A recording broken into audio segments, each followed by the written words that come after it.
Dieu bénisse la présence de tout un chacun de nous. Nous sommes vraiment heureux de nous retrouver dans son église pour pouvoir écouter sa parole. Que Dieu nous parle. C'est cela notre force. Alors sans plus tarder, nous nous tenons debout. Nous remercions le Seigneur pour sa bonté et sa grâce qu'il nous accorde aujourd'hui.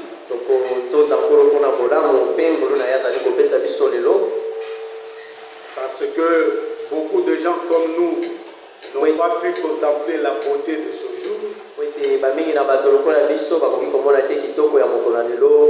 Mais à nous, Dieu a fait la grâce. Nous le remercions pour cela, pour son souffle de vie. Nous nous souvenons aussi de nos frères et sœurs qui sont avec nous. Que l'Esprit de Dieu les saisisse là où ils sont pour les ramener ici.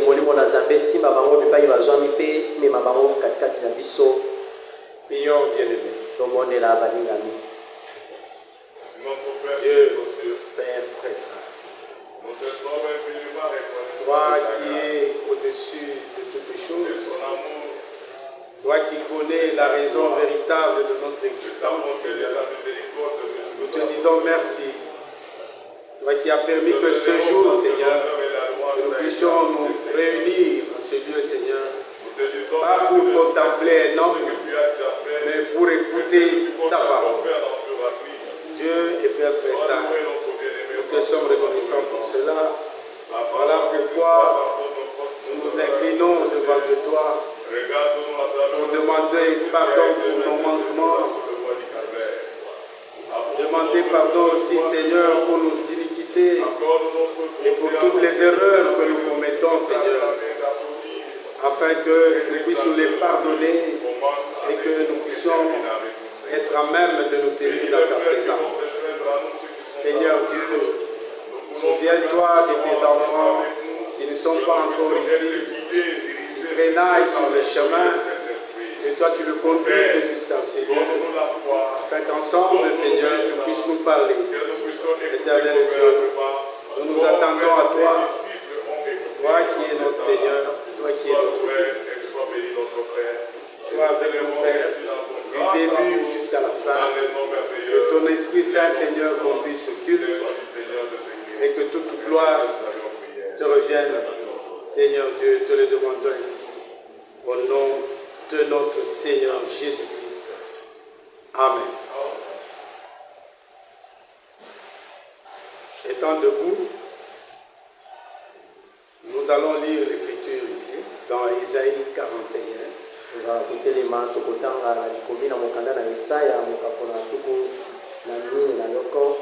Nous lirons à partir du 8e verset. La Bible dit: mais toi, Israël, mon serviteur, Jacob que j'ai choisi, race d'Abraham que j'ai aimé,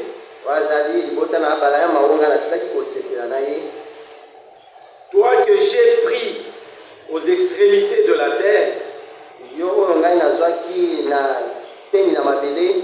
et que j'ai appelé d'une contrée lointaine,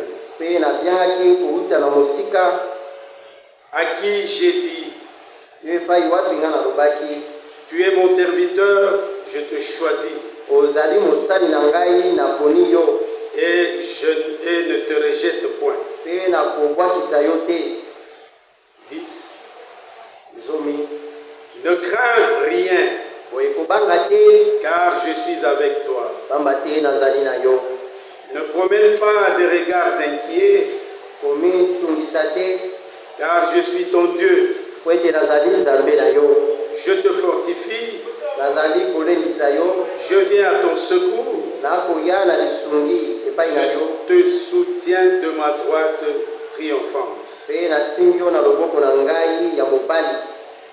Voici, ils sont confondus. Ils seront couverts de honte. Tous ceux qui sont irrités contre toi, ils seront réduits à rien. Ils périront. Ceux qui disputent contre toi. Que Dieu ajoute des bénédictions à la lecture de sa parole.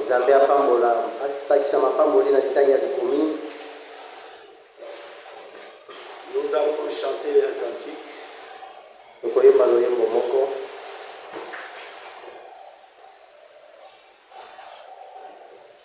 Et puis nous pouvons après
Maele pe baba,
quorum est déjà atteint. Conformément à ce que le frère nous a dit l'écriture dans la Bible. Vous savez que dans ce jour, nous avons pratiquement une pluie de bénédiction. Une pluie de prédication très puissante. Je ne sais pas si vous suivez aussi cette prédication. Et vous êtes tellement avantagé de dépenser des mégas pour que vous suivez la parole qui nous concerne.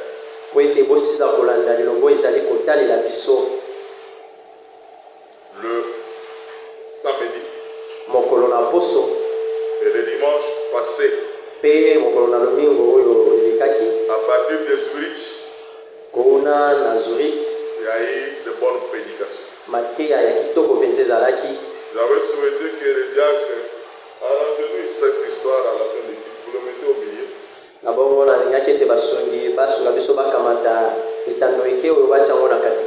Parce que dimanche, on va venir à temps. Ça sera la première semaine du mois. Le premier dimanche du mois, on va suivre en direct. C'est pourquoi il faut être là à partir de 9h juste. Pour que nous suivions ensemble ce que l'homme de Dieu pourra nous parler. Alors lisons d'abord à le psaume 33. Psaume 33 à partir du verset 4.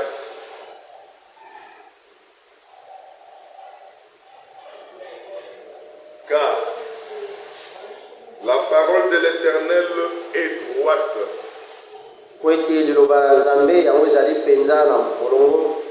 Et toutes ses œuvres s'accomplissent avec fidélité.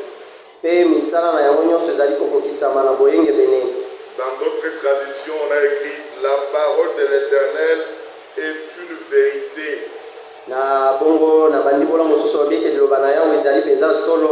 Et toutes ses œuvres s'accomplissent avec fidélité. Quand on dit la parole de l'Éternel est une vérité, ça veut dire que ce sont des promesses qui vont s'accomplir en leur temps. C'est comme ça que Dieu a dressé son plan du salut. C'est un plan qui est plein de promesses du début jusqu'à la fin. Parce que nous devons marcher de promesse en promesse. Quand nous le croyons, c'est pour que nous puissions voir leur accomplissement. Associons cette écriture avec 1 Roi 17.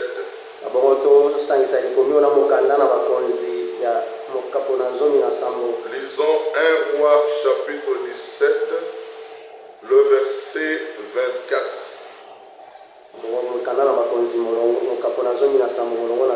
Et la femme dit à Élie, je reconnais maintenant que tu es un homme. Tu es un homme de Dieu. Et que la parole de l'Éternel dans ta bouche est vérité. Là, c'est le témoignage de la femme, la veuve de Sarepta.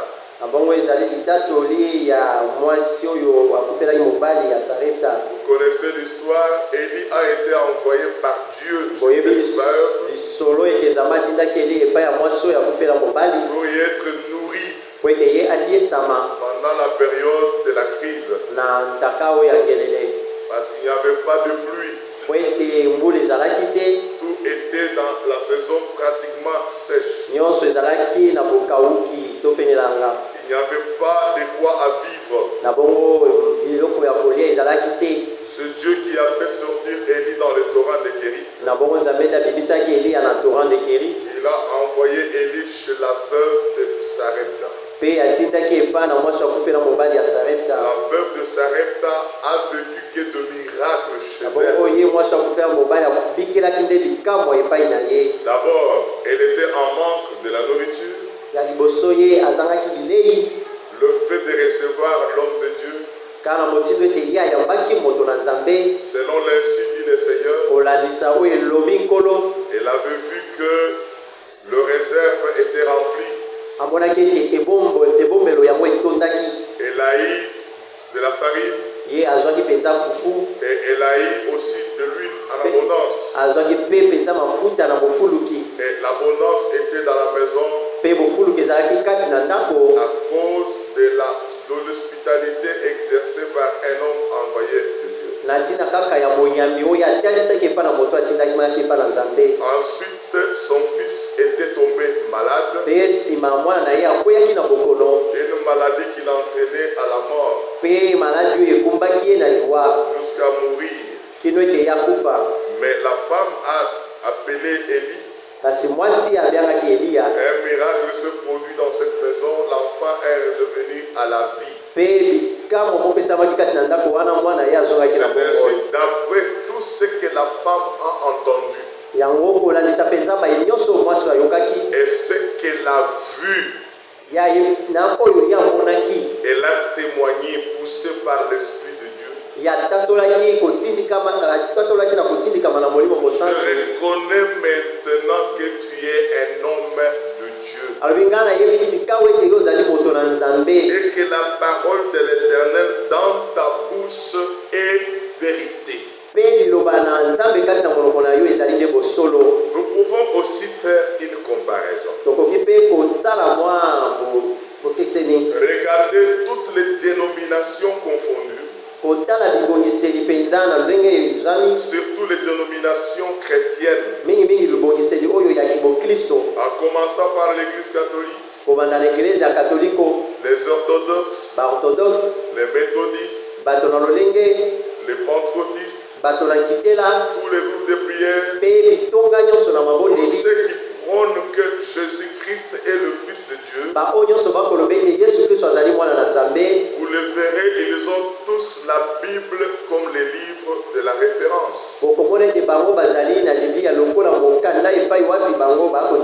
Et vous verrez que même leurs prédicateurs sont en train de se servir de la Bible. Maintenant, si vous regardez, tous lisent la Bible. Dans toutes les communautés chrétiennes. La question maintenant que nous devons nous poser, nous, est de savoir si réellement la parole de Dieu prêchée par ce prédicateur est restée une vérité dans leur bouche. Parce que tous vous le trouverez en train de lire la Bible. Aujourd'hui, c'est très compliqué. Vous verrez, il y a un évangéliste qui vient de quelque part. Il organise une campagne d'évangélisation. Il y a des publicités de gauche à droite. Il y aura des miracles. Et il y aura des guérisons. Et vous verrez les gens venir de partout pour aller écouter cet homme. Ils peuvent arriver, même un miracle se produit. Même une guérison se produit.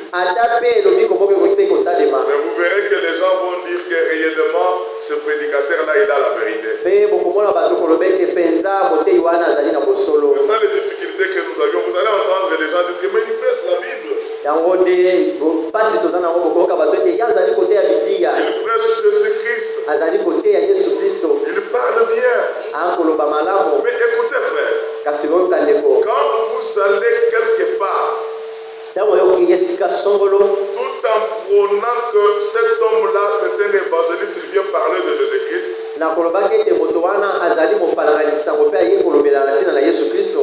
arriver que vous recevez même la guérison. Ce n'est pas ça qui dit que cet homme-là a la vérité. Tu as reçu le miracle. Tu as reçu la guérison. C'est parce qu'au départ, ta foi qui croyait que c'est un homme qui vient de Dieu. C'est cette foi-là qui apporte la guérison. Ce n'est pas que parce que ce prédicateur-là a la vérité. Parce que si vous voulez vous-même lire l'écriture dans la Bible, allons d'abord dans Matthieu, ici, chapitre 24. Dans Matthieu 24, à partir du verset 24, il dit car il se révélera de faux Christ et de faux prophètes. Ça veut dire il s'élèvera de faux rois et de faux prédicateurs. Ils feront des grands prodiges et de miracles au point de séduire, s'il était possible, même les élus. Je crois que c'est clair. On n'a pas dit qu'il viendra le diable, non. Même il viendra de faux Jésus, non. L'Écriture dit il s'élèvera de faux Christ, ça veut dire de faux rois. Ce sont des prédicateurs qui viendront, mais ils sont faux. Il dit ils feront de miracles. Vous entendrez, ils vont parler de miracles. Vous entendrez, ils vont parler de guérison. Au point même de séduire les élus. Mais un élu ne sera jamais séduit. Je pense que vous me suivez très bien. Ils feront des miracles. C'est ce qui se passe aujourd'hui. Vous trouverez des gens vont s'attrouper parce qu'il y a de miracles. Jésus a bien parlé.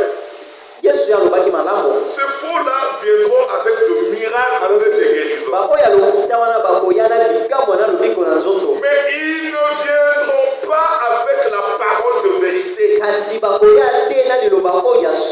Ils viendront avec de miracles et de guérisons. Le miracle peut même se faire. Ce n'est pas que ce prédicateur-là, il est dans le vrai. C'est ta foi à toi. Parce qu'en allant là-bas, toi tu n'as pas vu le diable. Toi tu es allé parce que Jésus-Christ doit te guérir. Et la foi que tu as, c'est cette foi-là qui produit le miracle, même la guérison. Mais le prédicateur lui-même était faux. Maintenant dans Matthieu 7,15. Lisons Matthieu 7, le verset 15. Dans Matthieu 7,15, l'Écriture nous dit ceci: gardez-vous de faux prophètes. Ils viennent à vous en vêtements de brebis, mais au-dedans ce sont de loups ravisseurs. Vous les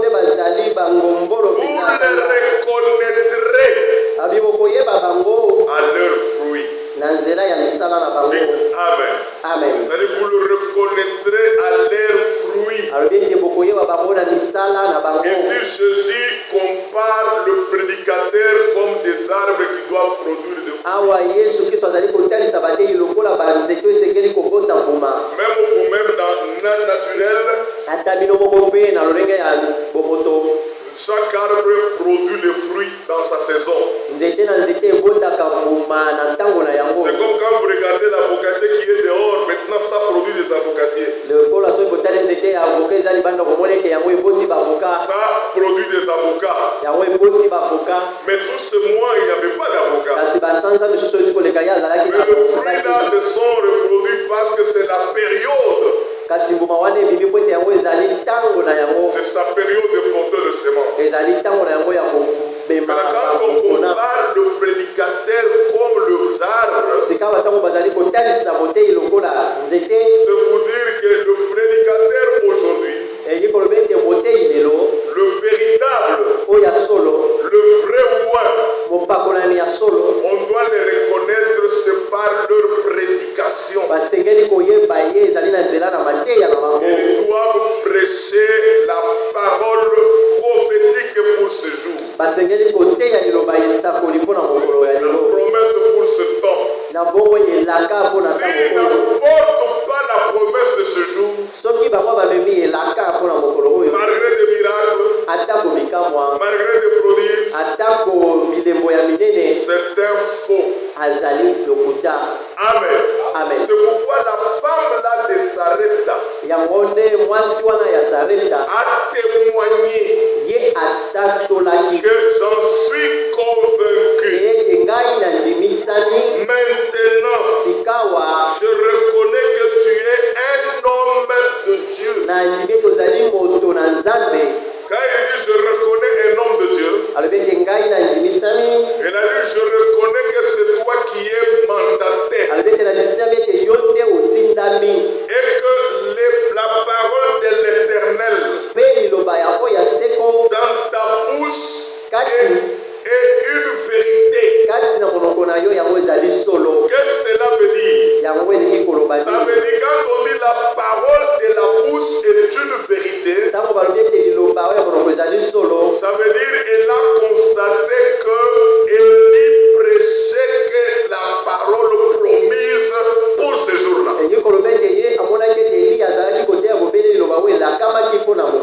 Tout prédicateur qui prêche la parole ne peut pas interpréter l'écriture de sa manière. Parce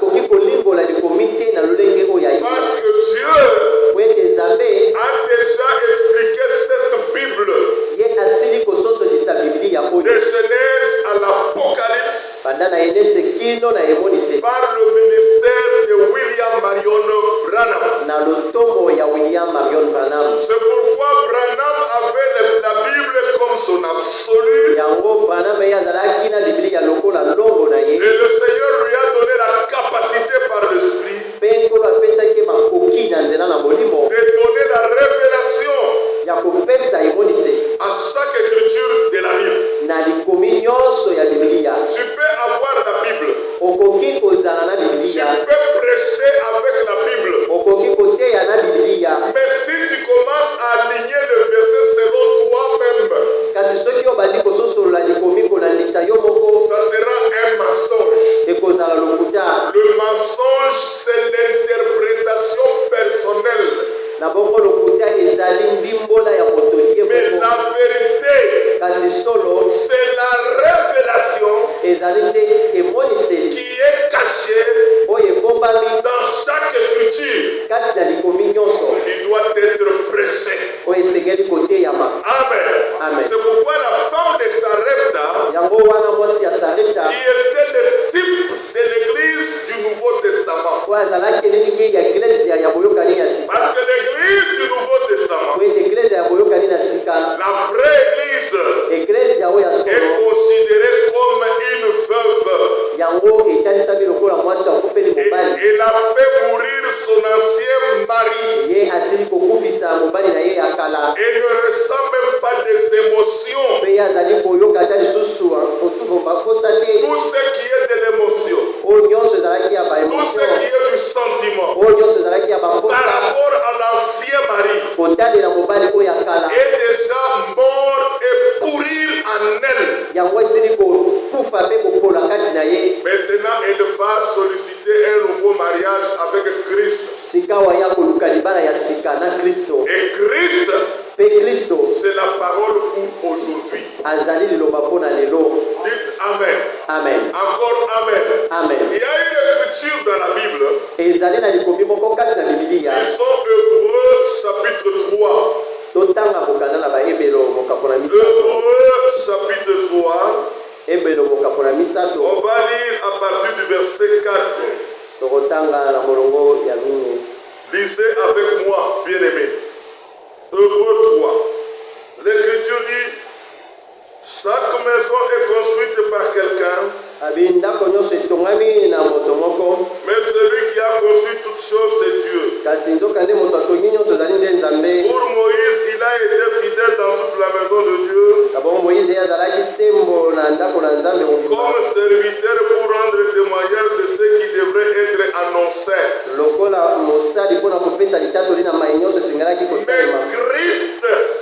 Christ l'est comme fils sur sa maison, et sa maison se noue. Pourvu que nous retenons fermement jusqu'à la fin la confiance et l'espérance dont nous nous glorifions.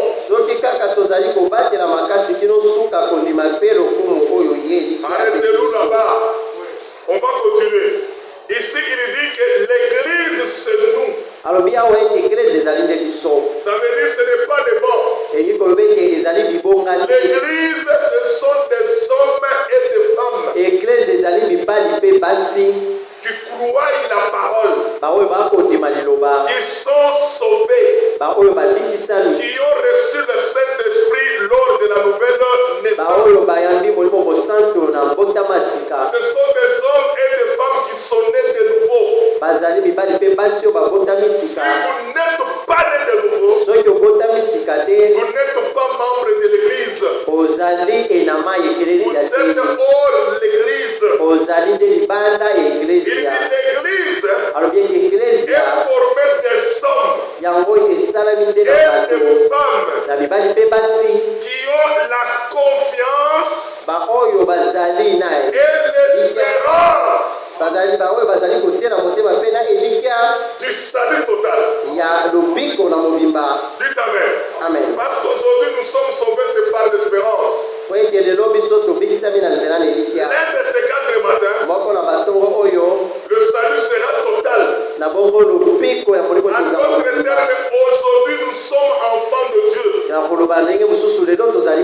Mais ce que nous serons n'a pas encore manifesté. Quand ça va se manifester, nous serons semblables à lui. L'église est formée des hommes et des femmes qui ont de l'espérance. Ils ont l'objectif qu'ils arriveront à être semblables à Jésus-Christ. Amen. C'est ça l'église. Mais étant dans l'église, pour avoir l'espérance, pour avoir cette confiance dans la promesse, vous devez entendre la parole pour aujourd'hui. C'est pourquoi le verset 7 de Hébreux 3, lisons. C'est pourquoi, selon ce que dit le Saint-Esprit, aujourd'hui, si vous entendez sa voix, n'endurcissez pas vos cœurs comme lors de la révolte.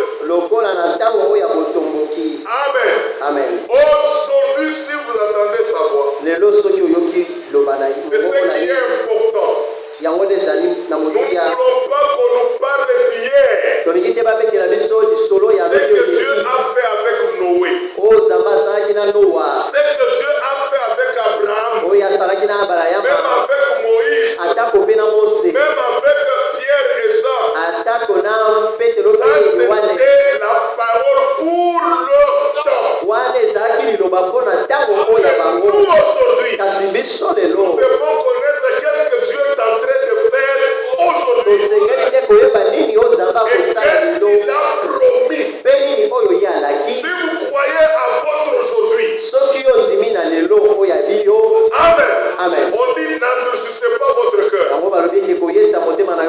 recevez la parole de la promesse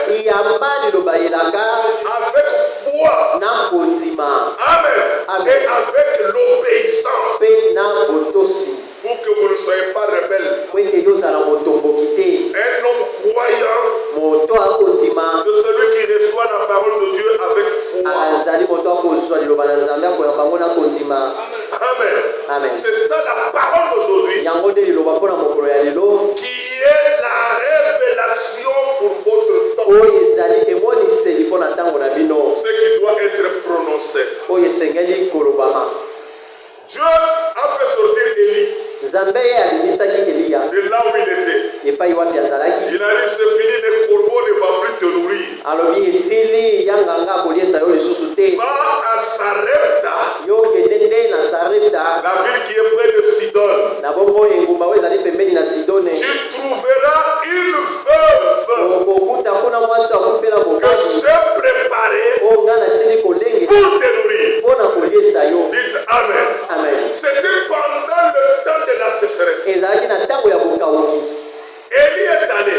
Il a trouvé la veuve qui ramassait le bois.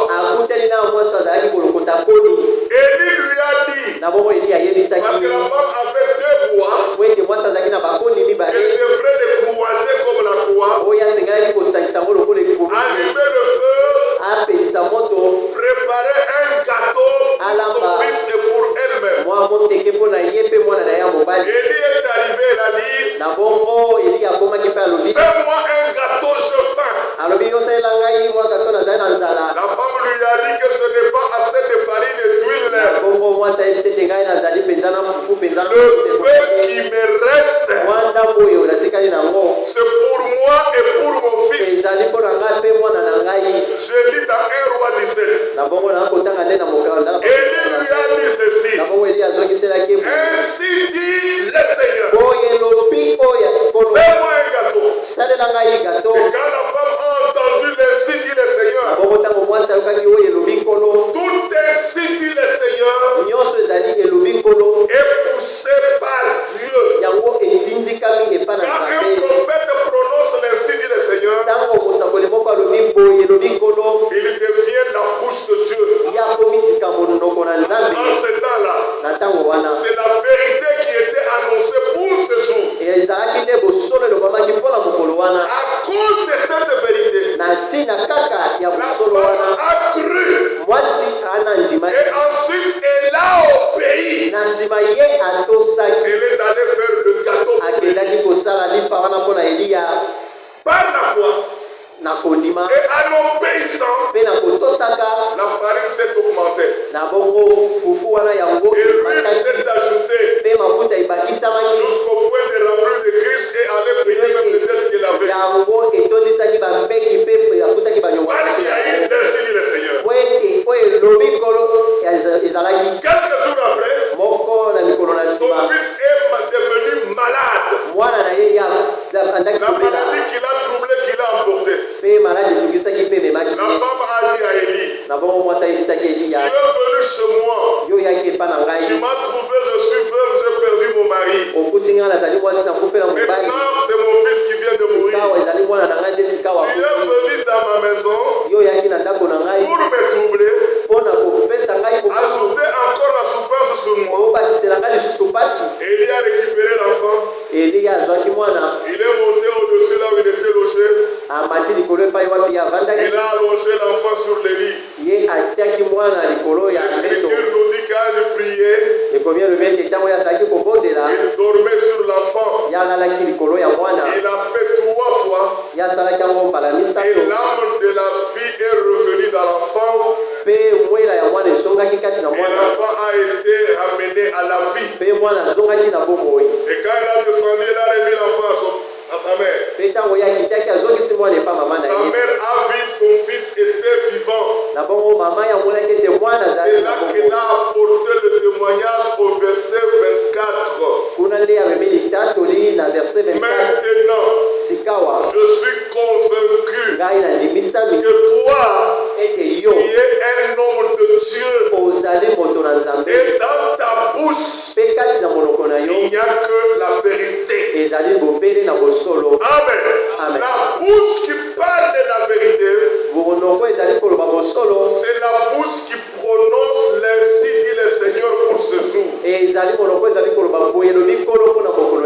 Chaque fois, on a toujours prêché l'écriture de Jean chapitre 18. On peut le lire encore ensemble. Cette écriture de Jean chapitre 18, on peut commencer au verset 36. Mon royaume n'est pas de ce monde. Répondit Jésus. Si mon royaume était de ce monde, mes serviteurs auraient combattu pour moi, afin que je ne sois pas livré aux Juifs. Mais maintenant, mon royaume n'est pas ici-bas. Pilate lui dit, tu es donc le roi? Jésus répondit, je l'ai dit, je suis roi. Je suis né et je suis venu dans le monde pour rendre témoignage à la vérité. Quiconque est de la vérité écoute ma voix. Pilate lui dit, qu'est-ce que la vérité? Et Jésus ne lui a pas répondu. Amen. Amen. Parce que Jésus a dit que je suis venu rendre témoignage à la vérité. En d'autres termes, Jésus a dit, moi que vous voyez, je suis venu confirmer, concrétiser, accomplir ce que la vérité disait.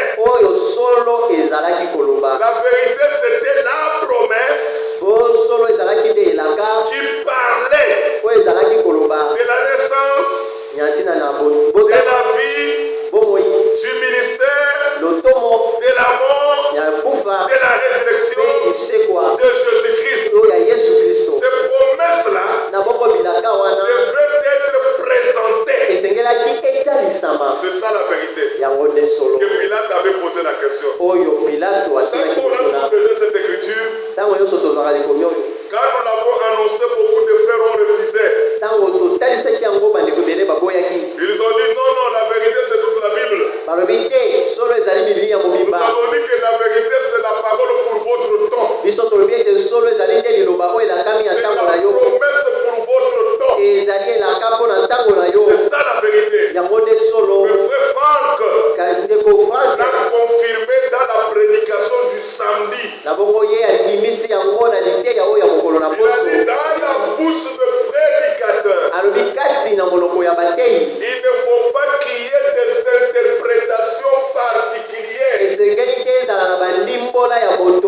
dire chaque prédicateur n'a pas droit à expliquer la Bible de sa manière. Il a expliqué la Bible tel que Dieu l'a expliqué à William Marion Branham. Il a dit c'est par là que vous connaîtrez le pourquoi Dieu nous a envoyé Élie le prophète. Il est venu pour ramener le cœur des enfants à leur mère. En d'autres termes, nous le croyants de ce temps, nous prendre, nous conduire à aller croire la parole telle que les apôtres de Jésus l'ont cru à leur temps. C'est ça la promesse de notre temps. Il y a le message pour ce jour. C'est nous séparer de tout ce qui est interprétation d'homme et de prendre ce qui est l'ainsi dit le Seigneur pour ce jour. C'est ainsi que le Seigneur la veuve de Sarepta, c'est comme l'église de notre temps. Nous devons être convaincus que William Marion et Wald Frank c'était des hommes envoyés par Dieu et par leur bouche la vérité a été confirmée. Et nous aussi sommes censés à confirmer la vérité. C'était ça la prédication de samedi. Arrivé le dimanche, l'homme de Dieu a lu cette écriture, on peut le lire. 1 Jean 3, nous l'avons lu la fois passée. Il s'est un peu répété. 1 Jean 3, à partir du premier verset.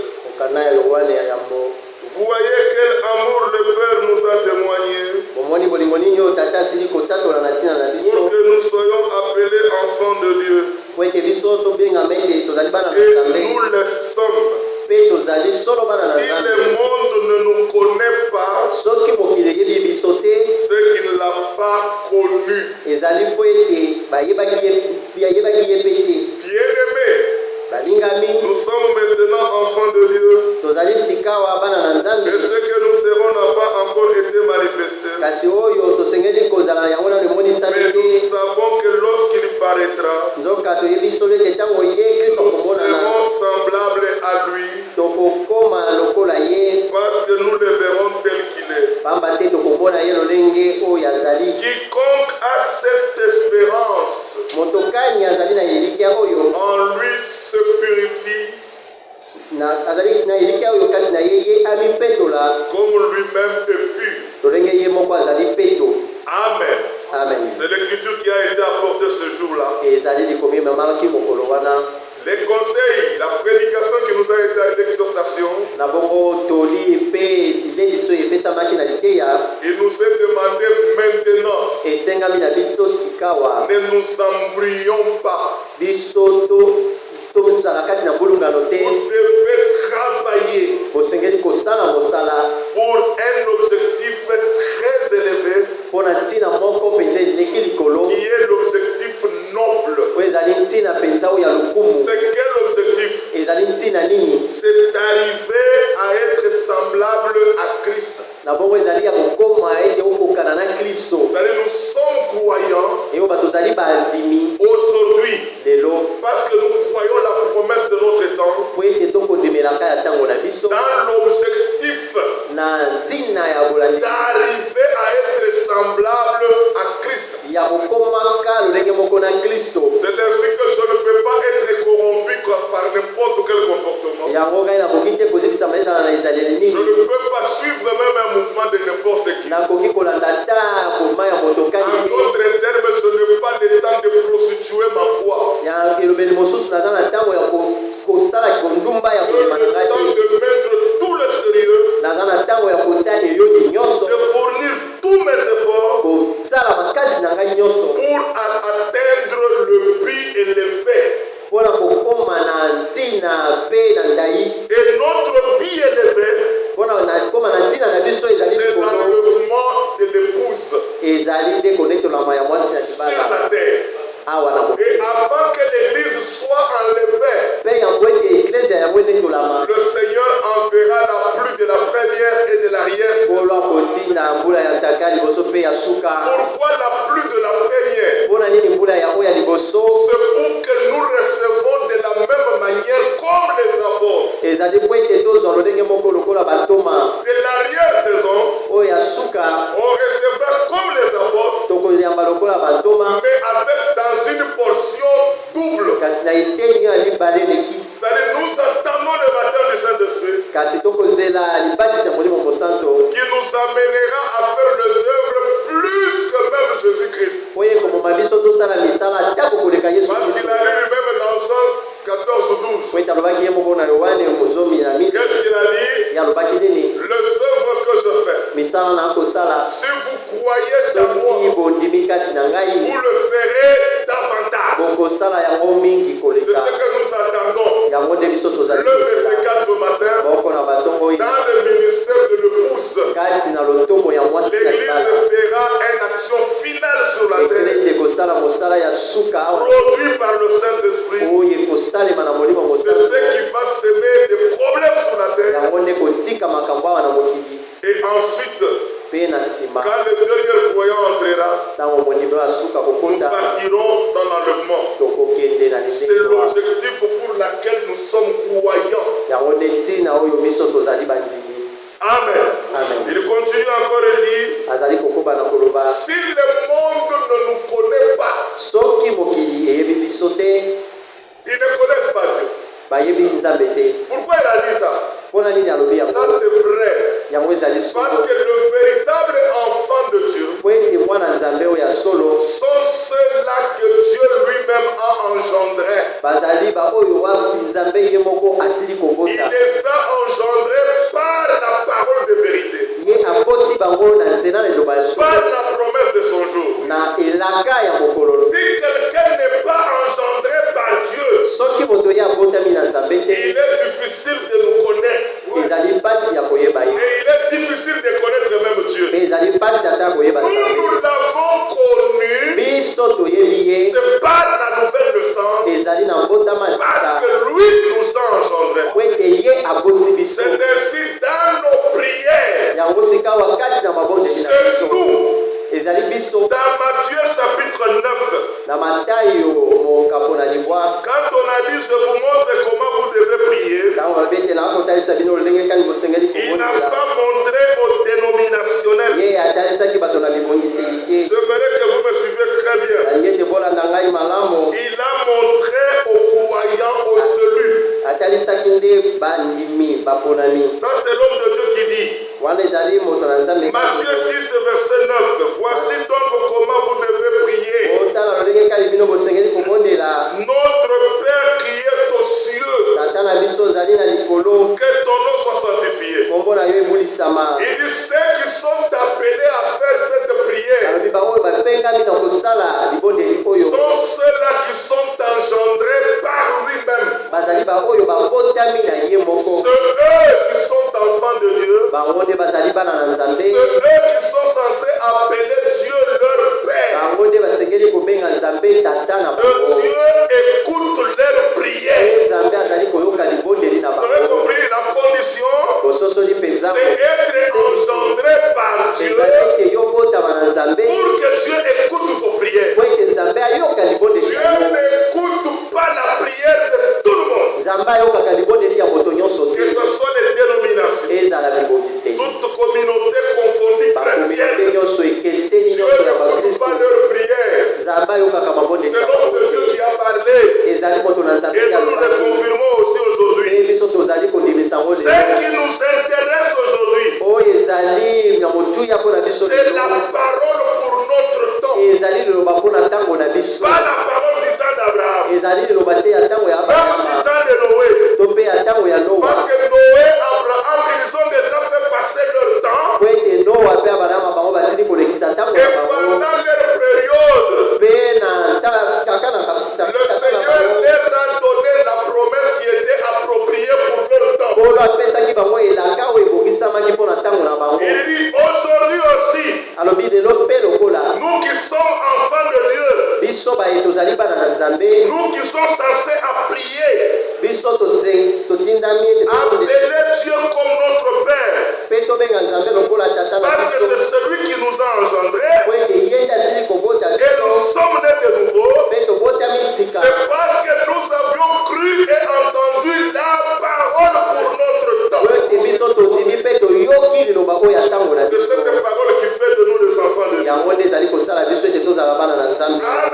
Amen. Il dit nous ne pouvons pas marcher avec les doutes. Ce que nous devons savoir, à partir d'aujourd'hui, nous devons tout faire, vivre comme les enfants de Dieu,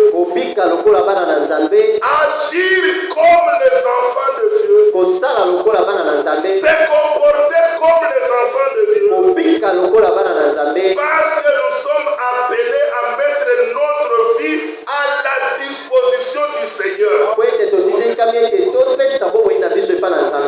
Il dit un croyant n'a n'a pas une vie secrète. Parce que toute sa vie doit aller à la disposition de son Créateur.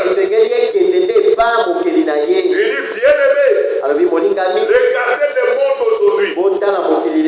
Il y a des troubles.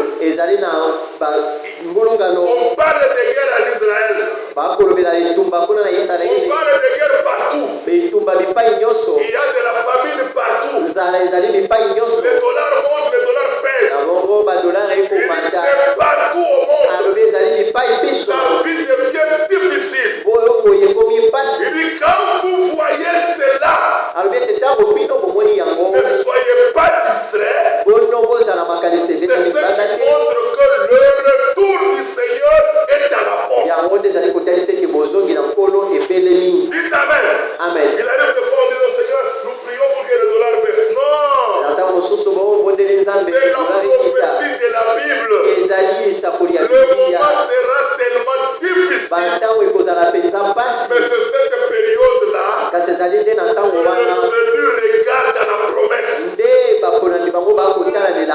dit, Seigneur, accomplis ta parole. Et nous n'avons rien à faire encore sur la terre. Il a ajouté avec Hébreux 4. On peut lire Hébreux chapitre 4. Hébreux 4 à partir du premier verset. Craignons donc, tandis que la promesse d'entrer dans son repos subsiste encore, qu'aucun de vous ne paraisse être venu trop tard.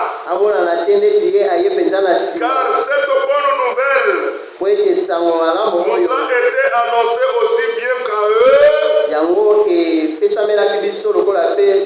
Mais la parole qui leur fut annoncée ne leur servit de rien, parce qu'elle ne trouvait pas de la foi chez ceux qui l'entendaient.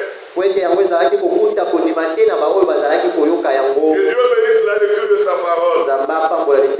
C'est-à-dire la bonne nouvelle qui était annoncée à l'Israël. On dit qu'à eux, l'Israël n'avait pas trouvé la foi en eux. C'est ainsi qu'ils n'ont pas entré dans le repos. L'apôtre nous exhorte. Nous devons tirer attention et ne pas se comporter comme eux. Parce que la même promesse qu'ils avaient reçue, Dieu aussi a fait la promesse pour ce jour. Et pour notre temps, la foi doit avoir la place. Alléluia. Amen. Il dit que nous quittons de la foi générale. Vous voyez la foi générale? C'est la foi des appelés, nous tous. Parce que nous avions accepté Jean 3,16. Dieu a tant aimé le monde.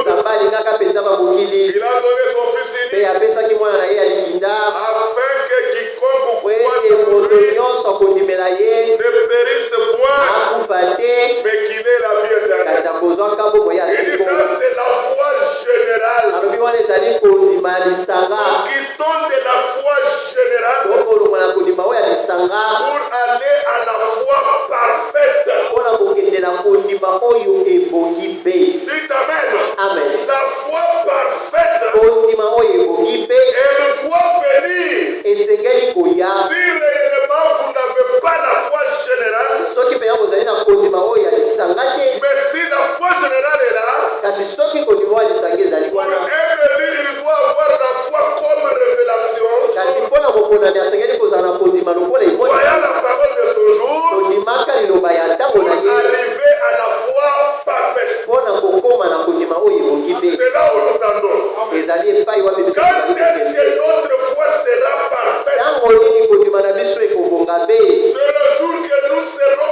Isabelle. Devant cet homme qui était infirme. Ils ont dit,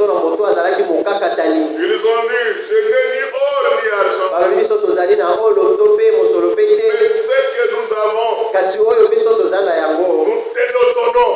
Lève-toi et marche. Cet homme a entendu la parole. Et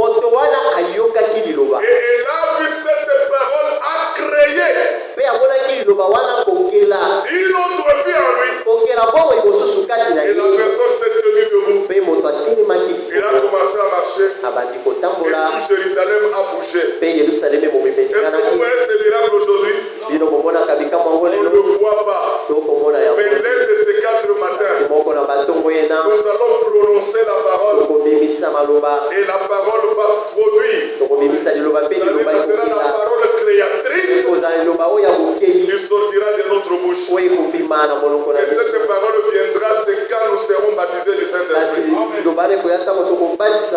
C'est là que notre foi deviendra parfaite. Mais aujourd'hui, nous avions la foi par révélation. Parce que nous croyons à la parole de la promesse de notre temps.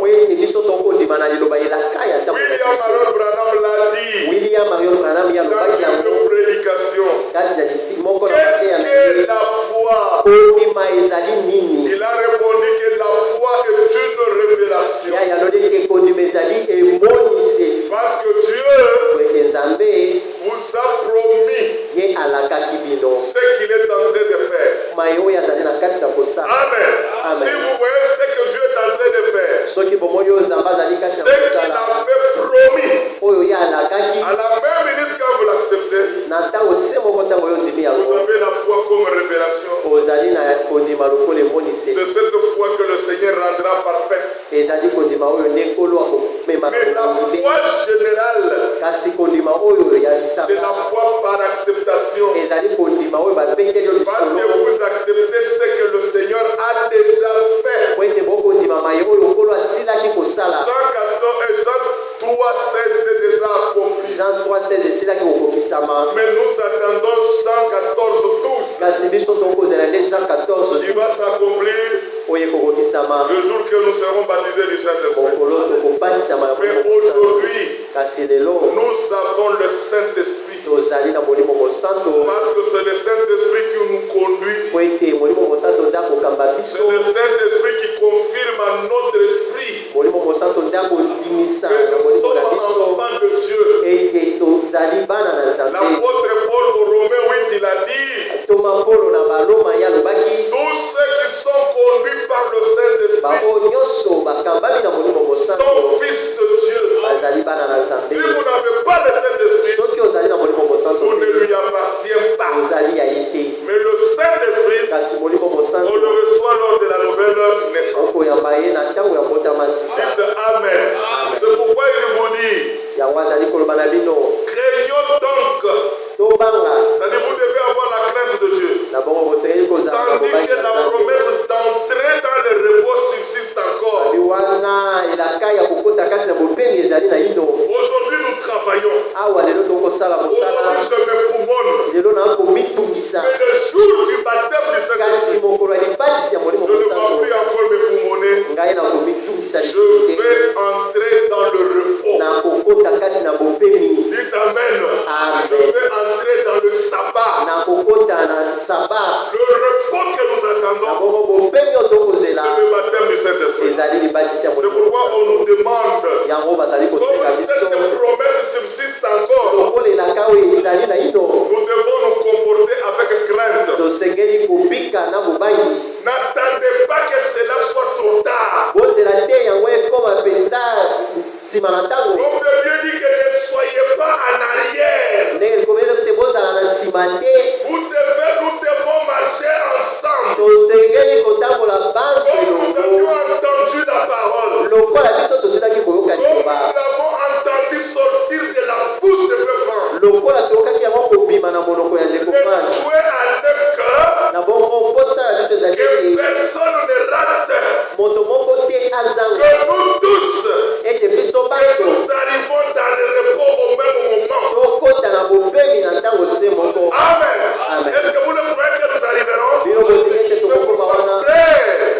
Efforcez-nous à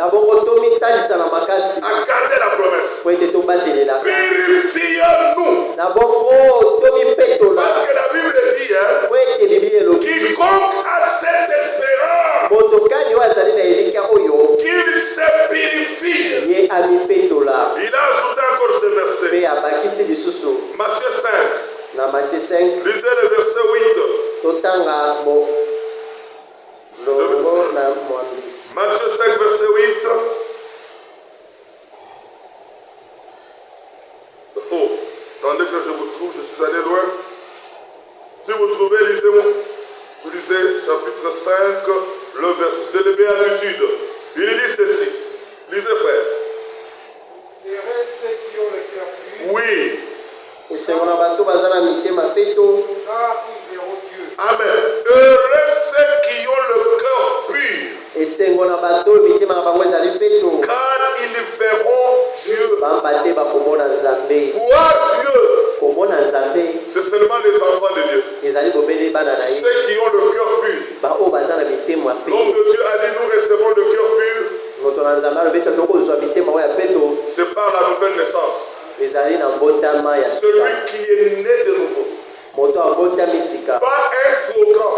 La nouvelle naissance est une expérience. C'est-à-dire tu dois être convaincu là où tu es. Que moi, je réussis la vie de Dieu à moi. Amen. Cette vie doit se produire. C'est cette vie qui te montrera comment écouter la parole et comment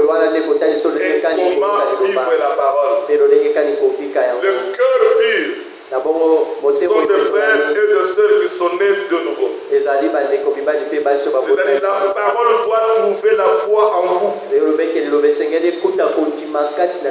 il ne faut pas rester en arrière.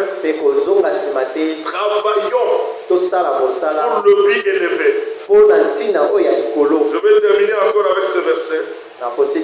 Excusez-moi, on le lit ensemble encore. Lisez ici 1 Jean 2. 1 Jean 2, 28. Dans 1 Jean 2, 28, l'homme de Dieu. 1 Jean 2, 28, il dit. Et maintenant, petit enfant, demeurez en lui.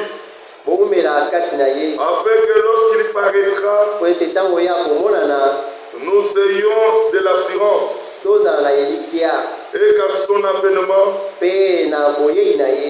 nous n'ayons pas la honte d'être éloignés de lui. Petits enfants, demeurez en lui. C'est-à-dire maintenant, vous devez demeurer dans la promesse. C'est maintenant que vous devez ajouter foi à la promesse.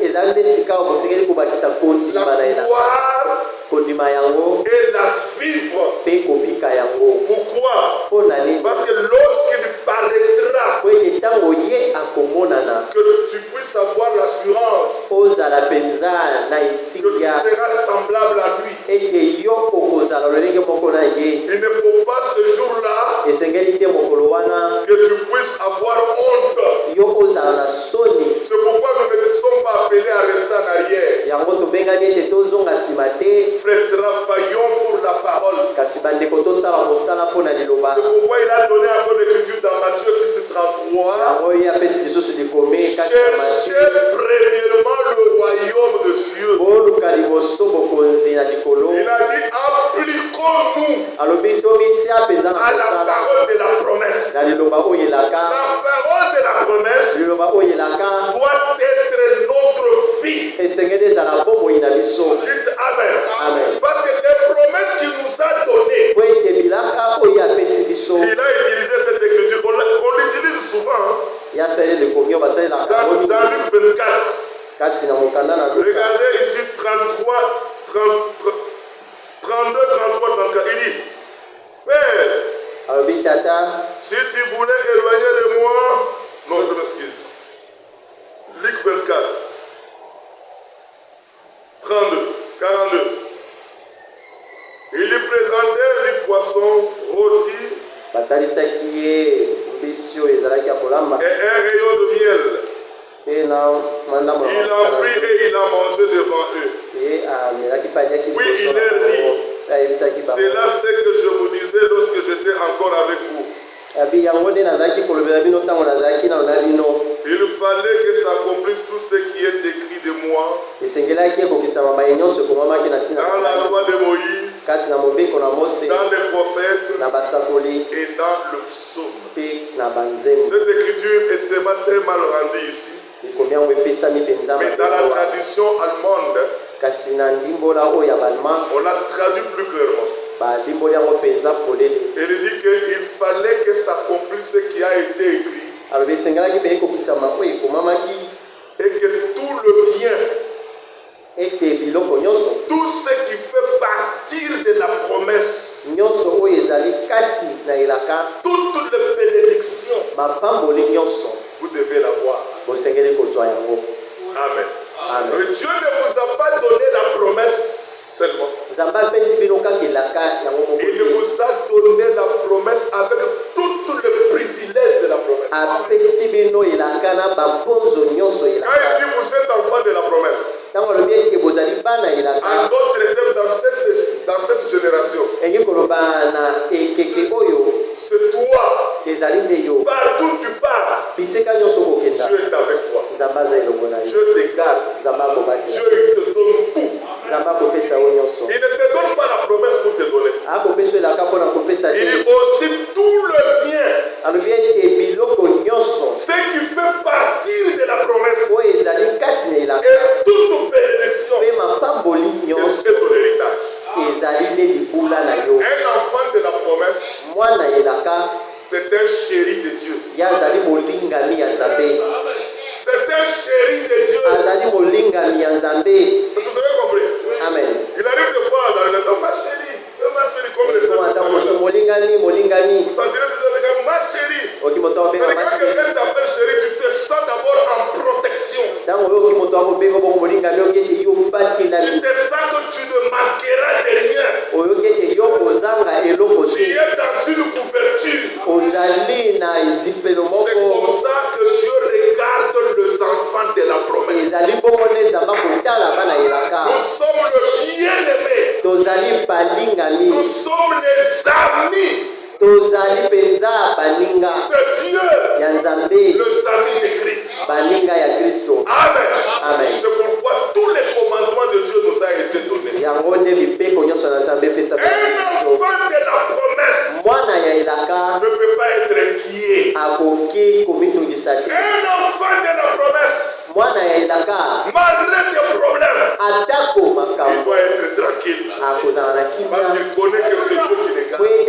C'est Dieu qui les protège. Et il a dit chaque fois quand vous prêcherez,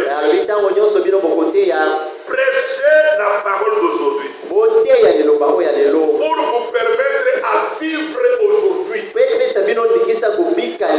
Ce qui est important, c'est de prêcher la parole pour aujourd'hui. Ne prêchez pas autre chose. Présentez la promesse pour ce temps afin que nous puissions vivre. Il dit n'oubliez jamais de parler de Malachie 4. C'est ça la source dans cette génération. Dieu l'a déclenché par Malachie 4. Il est venu avec un message clair et avec la promesse de notre temps. C'était ça le résumé de samedi et de dimanche. Ce sont des bonnes prédications qui se sont suivies. À partir du samedi, où il a parlé de la veuve de Sarepta, qui avait confirmé que nous aussi, nous devons confirmer ici. Est-ce que s'il y a la parole de Dieu, est-ce que si la vérité est dans notre bouche, c'est que nous sommes appelés à prononcer la promesse pour notre temps. Le Dieu d'Isaac, le Dieu d'Israël, puisse nous bénir. Nous allons nous tenir debout et nous allons prier. Commencez d'abord à remercier Dieu de la manière dont il t'a parlé, de la vérité et de la promesse pour cet âge. Nous devons être purs. Nous devons tout faire pour vivre comme les enfants de Dieu. Un enfant de Dieu ne suit pas partout. Un enfant de Dieu ne se comporte pas comment. Un enfant de Dieu doit refléter la promesse. Il est enfant de Dieu. Amen. Encore Amen. Laisse-le.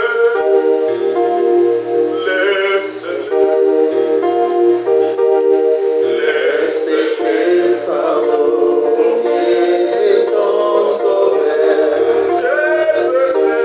Si tu crois sans défaillir, il saura laisser courir.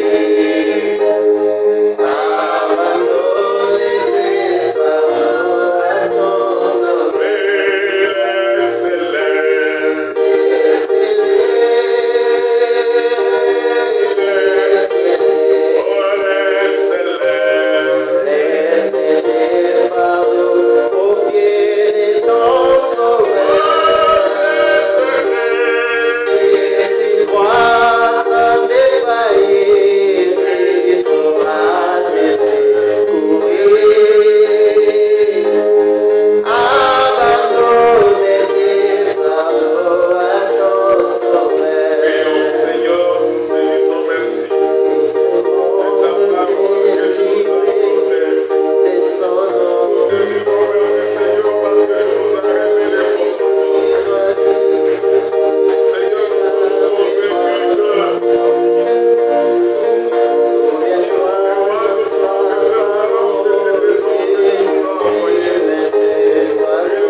Inclinons nos têtes. Remettons notre retour entre les mains du Seigneur. Qu'il soit avec nous et qu'il nous protège jusque dans notre demeure. Prions. Dieu Tout-Puissant, nous te remercions encore une fois, Seigneur Jésus-Christ, parce que tu étais avec nous au début. Tu as cheminé avec nous, Seigneur. Et maintenant, nous sommes à la fin de cette communion. Elohim Yahweh, nous te disons merci pour cette parole que tu nous as donnée ce soir. Nous te remercions pour la promesse que tu nous as donnée, Seigneur. Et nous le croyons que cette promesse, elle sera manifestée, Seigneur. Mais tu nous as dit que nous puissions croire à ta parole pour être transformés. Nous le croyons, Seigneur. Nous te demandons merci pour tout, Seigneur. Pour chacun de nous. Sois protégé chacun de nous jusqu'à aujourd'hui, mercredi. Mais sois avec nous, Seigneur, jusqu'à la fin de cette semaine. Vendredi et dimanche, que nous puissions encore se retrouver ici. Oh Père éternel, protège-nous dans les anciens faits de main d'homme.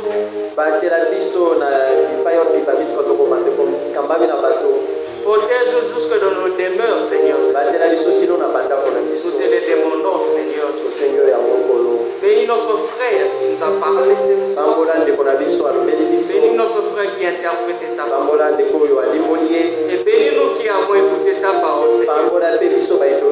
Que cette parole ne puisse pas être vaine, mais que ça puisse entrer dans nos âmes. Et que nous puissions le pratiquer. Nous te le demandons et le prions au nom de ton Seigneur Jésus-Christ. Amen.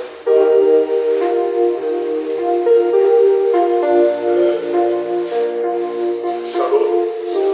Le frère Gédéon est éprouvé. Sa mère était décédée depuis la semaine passée. À l'intérieur dans les Kassai. Alors il organise le deuil vendredi. Il va observer vendredi au samedi. Nous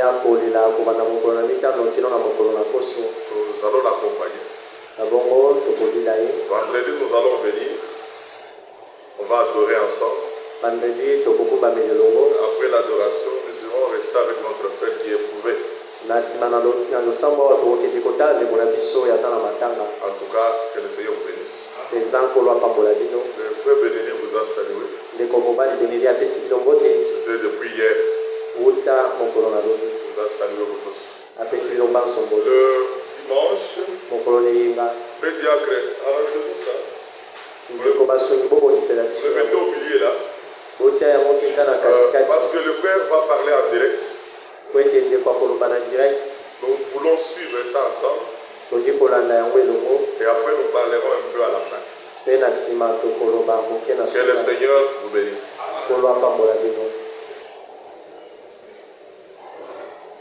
Nous sommes arrivés à la fin. On chante et sur l'ordre du diable.